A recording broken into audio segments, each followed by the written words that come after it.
fortune with the bat. দলের প্রয়োজনে কি দ্রুতগতির ইনিংস খেলতে পারবেন তাওহিদ হৃদয়? বাংলাদেশ দলে হৃদয় এখন পালন করেন অ্যাঙ্করের ভূমিকা। নিজের কাজটাও করে যাচ্ছেন বেশ দক্ষ হাতেই। প্রশ্ন হলো, লো স্কোরের দিনে তো ম্যাচ বের করছেন, কিন্তু লক্ষ্য যেদিন বড় হবে সেদিন কি তিনি পরিস্থিতির চাহিদা মেটাতে পারবেন?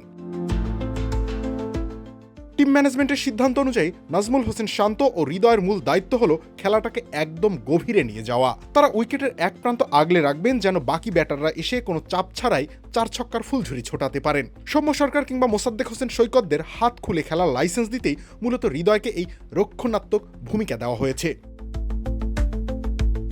অস্ট্রেলিয়ার বিপক্ষে বৃষ্টি ভেজা দ্বিতীয় ম্যাচে 41 ওভারে 192 রানের লক্ষ্যে 144 রানেই 5 উইকেট হারায় বাংলাদেশ।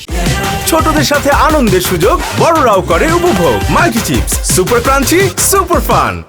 পরপর আউট হয়ে গেছেন সৌম্য সরকার ও নাজমুল হোসেন শান্ত।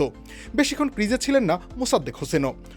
উইকেটে হৃদয় ছাড়া তখন আর কোনো স্বীকৃত ব্যাটার ছিল না, ফলে পুরো দায়িত্ব ছিল তার উপরেই। সেই জায়গায় দাঁড়িয়ে 55 বলে হার না মানা 40 রানের এক ইনিংস খেলে দলকে জিতিয়েই মাঠ ছেড়েছেন।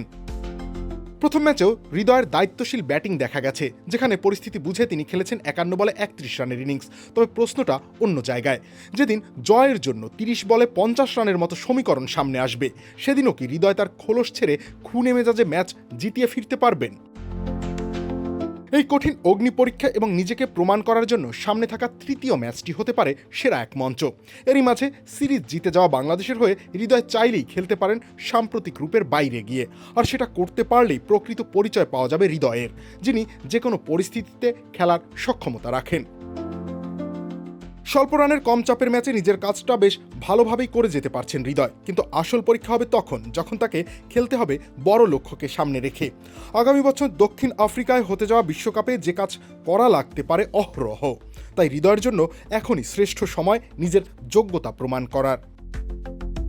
রবিউল ইসলাম রনি, খেলা 71। রবিউল ইসলাম রনি, খেলা 71।